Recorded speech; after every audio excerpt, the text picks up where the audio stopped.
गली किस काम की? शीला, तू मुझसे प्यार नहीं करी तो तेरी जवानी किस काम की है? ನಾನು ಬಯಸಿದ ಹೆಣ್ಣು ಬೇರೊಬ್ಬರ ಮಡದಿಯಾಗಿ ಈ ಮನೆ ಸೇರಿರುವ ಕರೆಸಿದ ಕನ್ಯಾ ಶೀಲಾ. ಯಾರು ಇಲ್ಲದ ಸಣ್ಣ ನಿಂತು ಈ ಮನೆಗೆ ಕಾಲಿಟ್ಟಿರುವೆ. ಹೇಗಾದರೂ ಮಾಡಿ ಬಣ್ಣದ ಮಾತುಗಳಿಂದ ನನ್ನಂತ ಸೆಳೆಯಲೇಬೇಕು. ಜಯರಾಜ್, ನೀನು ಮಾಡುತ್ತಿರುವ ಮೋಸಕ್ಕೆ ಪ್ರತಿ ಮೋಸ ಮಾಡದೆ ಹೋದರೆ ನನ್ನ ಹೆಸರು ಕಪಟ ಕಾನಸ್ತಾನದ ಖಳನಾಯಕರ ಅಧಿಪತಿ ರಾಜಾಧಿರಾಜ ಪೃಥ್ವಿರಾಜರೇ ಅಲ್ಲ.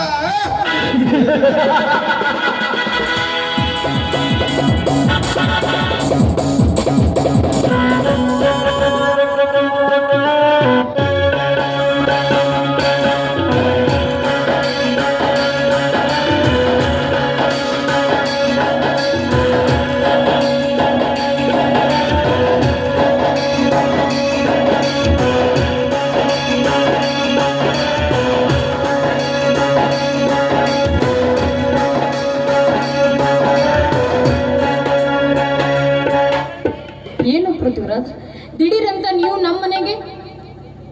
ಏನು ಇರಿಸಿಲ್ಲ, ಸಿಟಿಯಲ್ಲಿ ಫ್ಯಾಕ್ಟರಿಗೆ ಸಂಬಂಧಪಟ್ಟ ಕೆಲಸವಿತ್ತು. ಅದಕ್ಕೆ ಮುಗಿಸಿಕೊಂಡು ಬರುವಾಗ ಕೈ ಕೊಡ್ತು. ಅದಕ್ಕೆ ನಡೆದುಕೊಂಡು ಬರುವಾಗ ನಿನ್ನ ನೆನಪಾಯಿತು. ಅದೇ ನೋಡಿಕೊಂಡು ಹೋಗಿ ಬಂದೆ. ಹೌದು, ಏನಿನ ಸ್ಥಿತಿ?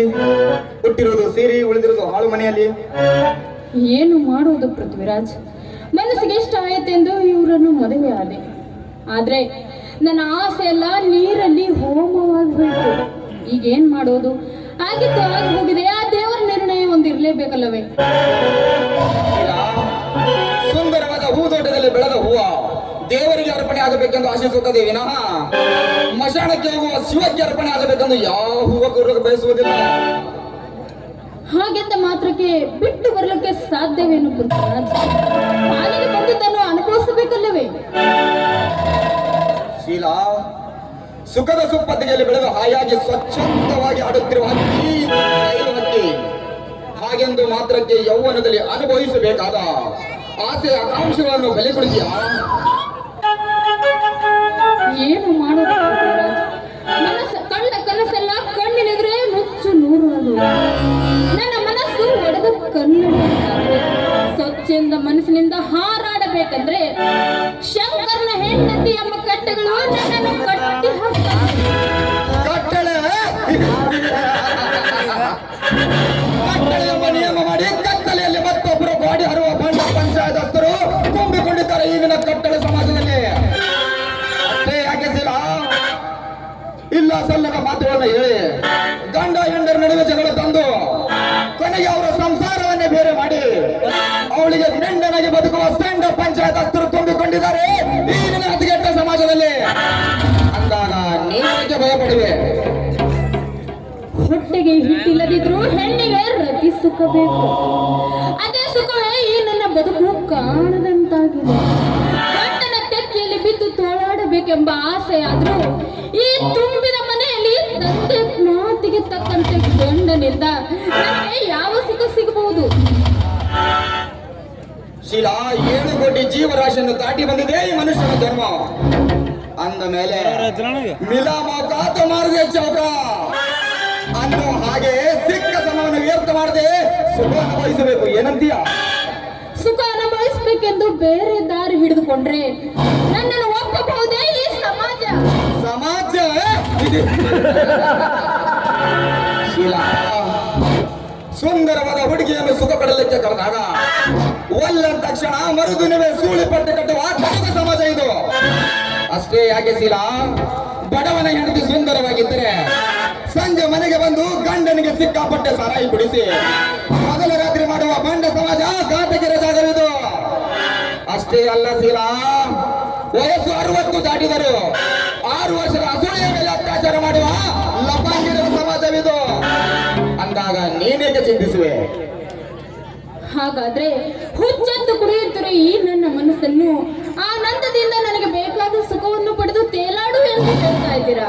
ಹೌದು ಶೀಲಾ, ನೀನು 1000 ಸಾರಿ ವಿಚಾರಿಸಿದರೂ ಕೊನೆಗೆ ಸಿಗದ ಉತ್ತರ ನಿನಗೆ ಪ್ರಳಯ ಸುಖ. ನೀನು ಇದಕ್ಕೆ ಒಪ್ಪಿದರೆ ಸಾರಾಗವಾಗಿ ಸಾಗಿಸಿ ಬಂದೆ ನಾನು ನಿನ್ನ ಮನದರಸನಾಗಿ ಪ್ರಾಣ ಸುಖ. ಏನಂತೀಯ? ಪೃಥ್ವಿರಾಜ್, ನಾವು ಈ ರೀತಿ ಆನಂದದಿಂದಿರುವ ವಿಷಯ ನನ್ನ ಗಂಡನ ಮನೆಯವರಿಗೆ ಗೊತ್ತಾದ್ರೆ ಮುಂದೆ ನನ್ನ ಗತಿ. ಶೀಲಾ, ವಿದ್ಯಾವಂತನಾದರೂ ಬುದ್ಧಿ ಇಲ್ಲದ ನಿನ್ನ ಗಂಡ, ಬಡತನದ ಬಿಗಿಯಲ್ಲಿ ಬೆಳೆದು ಬಂದಾದ ನಿನ್ನ ಮಾವ, ಇನ್ನು ಅಪ್ಪ ಹಾಕಿದ ಆಲದ ಮರಕ್ಕೆ ನಡೆಯುವ ನಿನ್ನ ಭಾವ ಅಕ್ಕ, ಇಂಥವರಿಂದ ನನಗೆ ಭಯನ. ಹಾಗೆ ಏನಾದರೂ ತೊಂದರೆ ಬಂದ್ರೆ ಮರುಕ್ಷಣದಲ್ಲಿ ನನ್ನ ಮನದ ಮಹಾರಾಣಾಗಿಸಿಕೊಳ್ಳುವ ಚಿನ್ನ. ಚಿಂತೆ ಮಾಡಬೇಡ ಚಿನ್ನ, ಚಿಂತೆ ಮಾಡಬೇಡ. ಹಾಗೇನಿಲ್ಲ, ನನ್ನ ಮನಸ್ಸು ತುಂಬಾ ಭಾರವಾಗಿತ್ತು. ಆ ಮನಸ್ಸನ್ನು ನೀವಿಂದು ಹಗುರ ಮಾಡಿದ್ದೀರ. ಮಾಡಾರ್ಲಿಂಗ್, ಕಮಾನ್. ಹಾಗಾದರೆ ಪ್ರೇಮದ ಕಾಣಿಗಾಗಿ ಸ್ವಾತಿ ಮಳೆಯಾಗಿ ಸುರಿಸು ಸಹಿ ಮುತ್ತಿನ ಸುರಿಮಳೆ.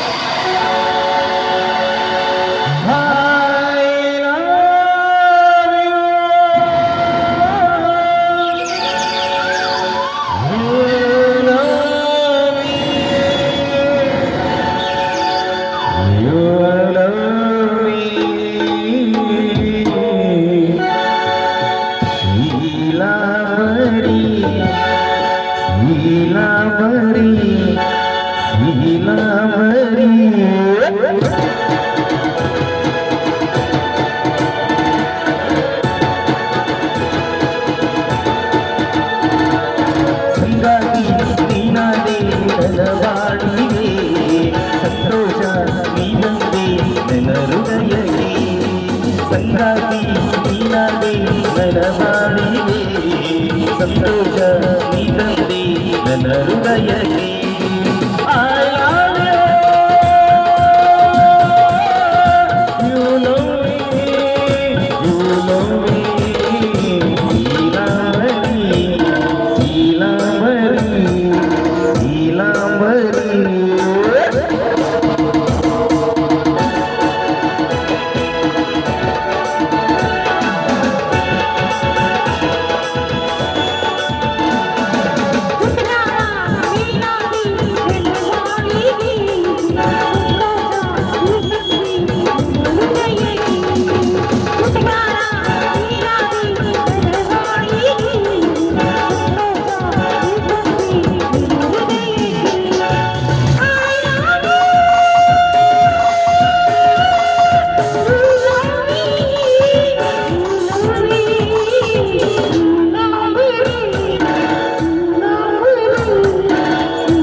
ಯಾಕಂದ್ರೆ ನಮ್ಮ ಅಣ್ಣ ಹಾಗೂ ಈ ಗಂಗಾ ಬರೋ ಹೊತ್ತಾಯ್ತು. ನಾನು ಮನೆಯಲ್ಲಿ ಅಡಿಗೆ ಮಾಡಬೇಕು. ನೀವಿನ್ನು ಹೋಗಿ ಬನ್ನಿ.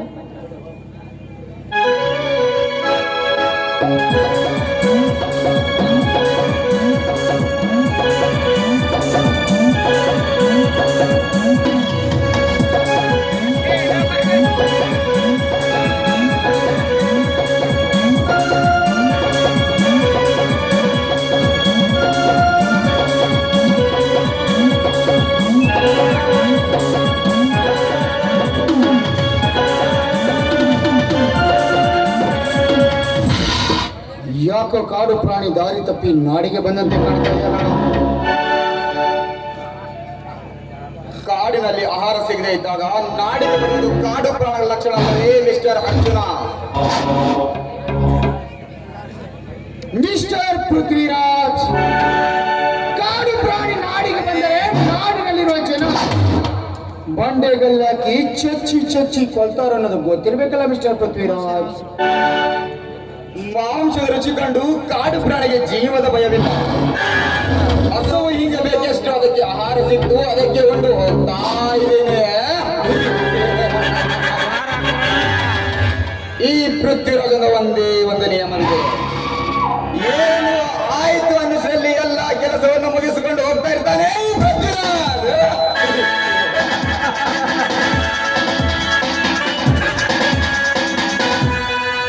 ये साला भी छोटा बच्चा है. पृथ्वीराज, जो स्कूल में तू पढ़ रहा है ना, जो स्कूल का हेडमास्टर मैं हूँ. खोपड़ी में मछली पकड़ने वाले को नालायक बोलते हैं, समुद्र में जाके हीरा लाने वाले को सरनायक बोलते हैं.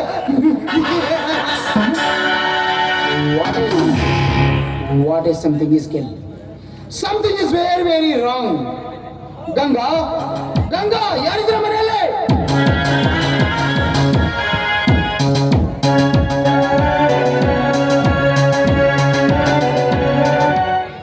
ಓ ಮಾವ ಬನ್ನಿ. ಅಕ್ಕ ಮನೆಯಲ್ಲಿಲ್ಲ, ಇಂದು ಶುಕ್ರವಾರ ದುರ್ಗಾದೇವಿ ಪೂಜೆ ಮಾಡಬೇಕು ದೇವಸ್ಥಾನಕ್ಕೆ ಹೋಗಿದ್ದಾಳೆ. ಯಾಕೆ ಮಾವ? Okay okay okay. ಶೀಲಾ, ಯಾರಾದ್ರೂ ಮನೆಗೆ ಬಂದಿದ್ರೇನಮ್ಮ? ಇಲ್ಲ ಮಾವ, ಬೆಳಗ್ಗೆಯಿಂದ ನಾನು ಮನೆಯಲ್ಲಿದ್ದೇನೆ, ಯಾರು ನಮ್ಮ ಮನೆ ಕಡೆಗೆ ಬಂದಿಲ್ಲ. ಶೀಲಾ, ಮನೆಯಲ್ಲಿ ಮನೆಯ ಮಾಲೀಕ ಇಲ್ಲದ ಸಮಯವನ್ನು ಸಾಧಿಸಿಕೊಂಡು ಕಳ್ಳು ಬೆಕ್ಕೆಂದು ಹಾಲು ಕುಡಿಯಲು ಬಂದಿತು. ಮನೆಯ ಮಾಲೀಕ ಬರುವ ಸಮಯವನ್ನು ನೋಡಿ ಬಾಲ ಮುದ್ರಿಸಿಕೊಂಡು ಹೋರಾಯ್ತು. ಅದಕ್ಕೆ ಕೇಳಿದೆ. ಹೋಗ್ಲಿ ಬಿಡಿ ಮಾವ, ಕದ್ದು ಹಾಲು ಕುಡಿಯೋದು ಬೆಕ್ಕಿನ ರೂಢಿ. ಇದು ಇಂದು ನಾಳೆಯ ಮಾತಲ್ಲ, ಇದು ತಲಾಂತರದಿಂದ ಬರುತ್ತೆ. ಹೌದಮ್ಮ ಶೀಲಾ, ಕದ್ದು ಹಾಲು ಕೊಡುವ ಬೆಕ್ಕುಗಳಿರುವ ಈ ಸಮಾಜದಲ್ಲಿ ತುಂಬಿದ ಹಾಲಿನ ಬಿಂದಿಗೆ ಬಾಯಿ ತೆಗೆದಿಡುವಷ್ಟು ಮುಟ್ಟಾಳ ಮನೆತನದ ಮಾಲೀಕ ನಾನಲ್ಲಮ್ಮ. ಕಳ್ಳ ಬೆಕ್ಕು ಬರುವ ಸಮಯವನ್ನು ಸಾಧಿಸಿ ಬಿಸಿ ನೀರು ಉಕ್ಕಿ ಭಯಪಡಿಸಿ ಓಡಿಸುವ ಮಾನವಂತರ ಮನೆತನದ ಮಾಲೀಕ ಅಂತ. ನೋಡಿ ಮಾವ, ನೀವು ಬೆದರಿಸಿದ ಮಾತ್ರಕ್ಕೆ ಬೆಕ್ಕು ಮನೆಗೆ ಬರುವುದು ಬಿಡಬಹುದು, ಆದ್ರೆ ಹಾಲು ಕುಡಿಯೋದನ್ನು ಬಿಟ್ಟು ಬದುಕಲು ಸಾಧ್ಯವೇ ಮಾವ? ನೋಡಮ್ಮ ಶೀಲಾ, ಕದ್ದು ಹಾಲು ಕುಡಿಯೋದು ಬೆಕ್ಕಿನ ಹುಟ್ಟು ಕೆಟ್ಟ ಗುಣ ಇರುವುದು ನಿಜ. ಆದರೆ ಹಾಲು ಕುಡಿಯುತ್ತೇನೆಂದು ಬಂದರೆ ಅದಕ್ಕೆ ಬಿದ್ದ ಬೆಕ್ಕಿಗೂ ಬೇಟೆಗಾರನ ಕೈಯಲ್ಲಿ ಸಿಲುಕಿ ಸಾಯುವಂತ ಗೊತ್ತಿರ್ಬೇಕಲ್ಲಮ್ಮ ಶೀಲಾ. ಮಾವ, ನೀವು ತುಂಬಾ ತಪ್ಪಾಗಿ ತಿಳಿದುಕೊಂಡಿದ್ದೀರಾ. ಬೇಟೆಗಾರನ ಬಲೆಗೆ ಬಿದ್ದು ಸಾಯಲು ಅದು ಮನೆಯಲ್ಲಿ ಸಾಕಿದ ಬೆಕ್ಕಲ್ಲ, ಕಾಡಲ್ಲಿ ಬೆಳೆದ ಕಾಡು ಪ್ರಾಣಿ ಇದು. ಶೀಲಾ, ಬೇಟೆಗಾರ ಬೇಟೆ ಆಡುವುದು ಕಾಡು ಪ್ರಾಣಿಗಳಿಗೆ ಹೊರತು ಸಾಕು ಪ್ರಾಣಿಗಳಿಗೆ ಅಲ್ಲಮ್ಮ. ಇದು ನಿನಗೆ ತಿಳಿದಿರಲಿ. ಹೌದು ಮಾವ, ನೀವು ಹೇಳೋ ಮಾತು ಸತ್ಯವಿದೆ.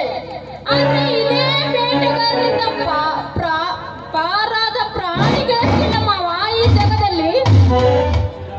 ಶೀಲಾ, ಕುಂಬಾರ ಮಾಡಿದ ಮಡಿಕೆಯಲ್ಲಿ ಹಾಲು ತುಂಬಿ ಆ ಹಾಲಿಗೆ ಕಾಯುವ ಜವಾಬ್ದಾರಿಯನ್ನು ನೀಡಿದರೆ ಕಾದಿತು ಆ ಮಡಿಕೆ.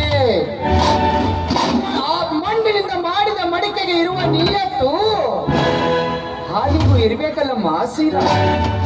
ಮಾವ, ಮಡಿಕೆಯನ್ನು ತಂದು ನೀವು ಎಷ್ಟೊಂದು ಭದ್ರತೆಯಿಂದ ಮುಚ್ಚಿಟ್ರು, ಆ ಮಡಿಕೆಯಲ್ಲಿ ಸ್ವಲ್ಪ ಹುಳಿ ಬಿದ್ರು, ಏನು ಮಾಡುವಿರಿ ಮಾವ? ಹೌದಮ್ಮ ಶೀಲಾ, ಆ ತುಂಬಿದ ಹಾಲಿನ ಮಡಿಕೆಯಲ್ಲಿ ಒಂದು ತೊಟ್ಟು ಉಳಿಬಿದ್ದರೆ ಸಾಕು, ಆ ಹಾಲು ಕೆಟ್ಟೋಗುತ್ತದೆ ನಿಜ. ಅದಕ್ಕೆ ಕವಿಗುರು ರಾಜ್ಯರು ಹೇಳಿದ್ದಾರೆ, ಎಚ್ಚರ ತಂಗಿ ಎಚ್ಚರ, ಕಾಮುಕರಿರುವರು ಈ ಜಗದಲ್ಲಿ ಎಚ್ಚರ ಎಂದು. ಹುಳಿ ಬಿದ್ದ ಮಾತ್ರಕ್ಕೆ ಹಾಲು ಯಾರು ಕೂಡ ಎಸೆಯುವುದಿಲ್ಲ ಮಾವ. ಅದೇ ಹಾಲನ್ನು ಮಜ್ಜಿಗೆ ಮೊಸರು ಮಾಡಿ ಕುಡಿದು ಆನಂದ ಪಡೋರೆಷ್ಟಿಲ್ಲ ಈ ನಿಮ್ಮ ಸಮಾಜ. ಹೌದಮ್ಮ, ಹುಳಿ ಹಿಂಡಿದ ಹಾಲಿನಿಂದ ಮೊಸರು ಮಜ್ಜಿಗೆ ತಯಾರಿಸುವುದು ಸಹಜ. ಆದರೆ ಮಾನವಂತರು ಮೀಸಲಾಗಿಟ್ಟಿರುವ ಎಪ್ಪು ಎಂಬ ಹುಳಿ ಹಾಕಿ ಮಾಡಿದ ಮೊಸರು ಮಜ್ಜಿಗೆ ಸೊಂಪಾದ ಪರಿಮಳ ಬೀರುತ್ತದೆ. ಅಷ್ಟೇ ಯಾಕಮ್ಮ, ಎಷ್ಟು ದಿನ ಇಟ್ಟು ತಿಂದರೂ ತಿನ್ನಬೇಕು ಅನಿಸುತ್ತದೆ. ಅದನ್ನು ಬಿಟ್ಟು ಬೇರೆಯವರು ಹಿಂಡಿದ ಹುಳಿಯಿಂದ ಮಾಡಿದ ಮೊಸರು ಮಜ್ಜಿಗೆ ಕೆಟ್ಟ ವಾಸನೆ ಬೀರುತ್ತದೆ ಅಷ್ಟೇ. ಅದು ಇಟ್ಟು ತಿನ್ನಲು ಹೋದರೆ ಅಷ್ಟೊಂದು ಪರಿಮಳ ಸಿಗಲು ಸಾಧ್ಯವಿಲ್ಲಮ್ಮ. ಮಾವ, ಕೆಟ್ಟ ಹೋದ ಮೊಸರು ಮಜ್ಜಿಗೆಯನ್ನು ಕುಡುಗೋಲಿಂದ ಕಟ್ಟಿದು ಅದನ್ನೇ ಬೆಣ್ಣೆ ತುಪ್ಪ ಮಾಡಿ ಇಷ್ಟು ಬೇಕಾದಷ್ಟು ದಿನ ತಿನ್ನಬಹುದಲ್ಲವೇ ಮಾವ? ಶೀಲ, ಕಡುಗೋಲಿನಿಂದ ಕಟ್ಟದ ಬೆಣ್ಣೆ ಕಟ್ಟಾಗ ತಿನ್ನುವ ಜನರು ಸುಮ್ಮನೆ ಇರಬಹುದು. ಆದರೆ ವಾಸನೆ ಅರಿತ ಮೂಗು ಹೇಳುತ್ತದೆ, ಮಾನವಂತರ ಮನೆತನದ ಬೆಣ್ಣೆ ಅಲ್ಲ ಅಂತೇಳಿ. ಶೀಲ, ಅಷ್ಟೇ ಯಾಕಮ್ಮ, ಹೆಣ್ಣು ಎಷ್ಟೇ ಕದ್ದು ಮುಚ್ಚಿ ಆದರ ಮಾಡಿದರೂ ಸಹಿತ ಅವಳಿಗೆ ಹುಟ್ಟುವ ಮಗುವಿಗೆ ಸೂಳೆಯ ಮಗ ಎನ್ನುತ್ತಾರೆ ಹೊರತು ಗರ್ಭಿಯ ಮಗ ಎನ್ನುವುದಿಲ್ಲ ಈ ಸಮಾಜ.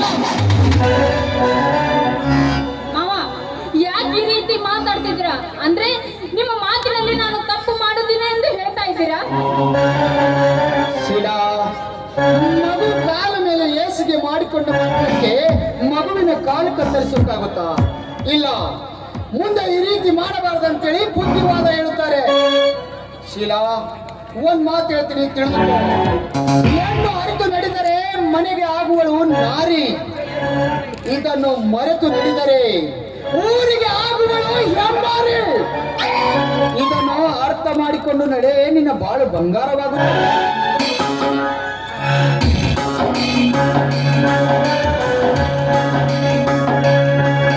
ಇದೇನು ಭಾವ ಮತ್ತೆ ಸೊಸೆ ಕೂಡಿ ಏನು ದೊಡ್ಡದಾಗಿ ವಿಚಾರ ಮಾಡ್ತಿದ್ರಿ? ಏನದು? ಏನಿಲ್ಲ ಗಂಗಾ, ಶೀಲಾ ಈ ಮನೆಗೆ ಹೊಸಬಳಲ್ವಾ, ಮೇಲಾಗಿ ಚಿಕ್ಕವಳು. ಈ ಮನೆಯಲ್ಲಿ ಯಾವ ತರ ಇರ್ಬೇಕಂತ ಹೇಳ್ತಾ ಇದ್ದೆ, ಅಷ್ಟರಲ್ಲೇ ನೀನು ಬಂದ್ಬಿಟ್ಟೆ. ಏನಿದೆ, ನನ್ನ ತಂಗಿಯನ್ನು ಅಷ್ಟೊಂದು ದಾಟಲೇನು? ಅವಳು ನೋಡೋದಕ್ಕೆ ರೂಪವತಿ, ವಿದ್ಯಾವಂತೆ, ಬುದ್ಧಿವಂತೆ, ನನ್ನ ಮೈದುನಿಗೆ ತಕ್ಕ ಹೆಂಡತಿ ಅವಳು. ಹೌದಲ್ವೇನ್ರಿ? ಗಂಗಾ, ನೀನು ವರ್ಣಿಸಿರುವ ರೀತಿ ನಿನ್ನ ತಂಗಿಗೆ ಇಷ್ಟ ಆಗ್ಲಿಲ್ಲ ಅನ್ಸುತ್ತದೆ. ಅದಕ್ಕೆ ಒಳಗಡೆ ಹೋಗ್ಬಿಟ್ಲು ಅವಳು. ಇರಲಿ, ನೀನು ದೇವಸ್ಥಾನಕ್ಕೆ ಹೋಗಿದಿ ಅಂತಲ್ಲ, ದೇವ್ರ ಹತ್ರ ಏನಂತ ಕೇಳ್ಕೊಂಡೆ? ನೋಡಿ, ಹೆಣ್ಣು ತನ್ನ ಜೀವನದಲ್ಲಿ ಏನ್ ಬಿಡ್ಕೊಳ್ತಾಳೆ? ಈ ಮನೆಯಲ್ಲಿ ಸುಖ ಸಂತೋಷ ಕೊಡುವಂತೆ ಬಿಟ್ಕೊಳ್ತಾಳೆ. ಅಷ್ಟೇ ಅಲ್ಲ, ನನ್ನ ಗಂಡನಿಗೆ ಎತ್ತಿ ಆಡಿಸೋದಕ್ಕೆ ಒಂದು ಮಗು ಕೊಡಪ್ಪ ಅಂತ ಬಿಡ್ಕೊಳ್ತಾರೆ. ಗಂಗಾ, ಕಂಡ ದೇವರಿಗೆ ಹರಕೆ ಹೊತ್ತ ಮಾತ್ರಕ್ಕೆ ಮಕ್ಕಳು ಕೊಡಲು ಸಾಧ್ಯನಾ? ದೇವರು ಗಂಡನಿಲ್ಲದೆ ಮಕ್ಕಳಾಗಲು ಸಾಧ್ಯನಾ? ಪಾಲಿಸುವ ದೇವರು ಇಲ್ಲಿರುವಾಗ ದೇವರ ಹತ್ರ ಏನ್ ಹೋಗ್ಬೇಕು ಗಂಗಾ? ಹಾಗಾದ್ರೆ ದಯಪಾಲಿಸುವ ದೇವರಿಗೆ ಏನ್ ಬೇಕು? ಈ ನನ್ನ ಮುದ್ದಾದ ಮಡದಿಗೆ ಅಪ್ಪಿ ಮುದ್ದಾಡಬೇಕೆನ್ನುವ ಆಸೆ ನನಗೆ. ಹೌದೇನು?